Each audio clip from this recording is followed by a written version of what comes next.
If you want to lend the phone to another person and prevent them from accessing other apps, you must activate this option. Go to settings, and on top in the search bar here where is the magnifying glass, enter here and type the word pin. Why type it? Because this option is very high. So then enter this option called pin app, and then you're not going to activate it only here, because you have to enter this option and activate it, and you must go down and activate this second option, ask for pattern before unpinging.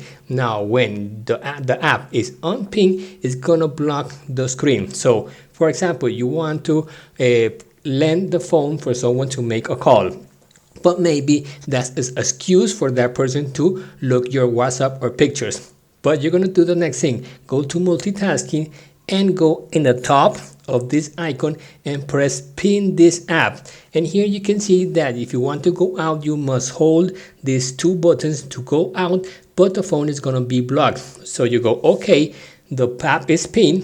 If the person tries to go out, is not able to go out of this app. He only can make a call or take a picture, whatever you app pinned. So to go out, you must hold these two options and the screen is going to be blocked, and that's security for you. So share this video, comment, and give me some donation, some pennies, some money if the video was good for you, and thank you.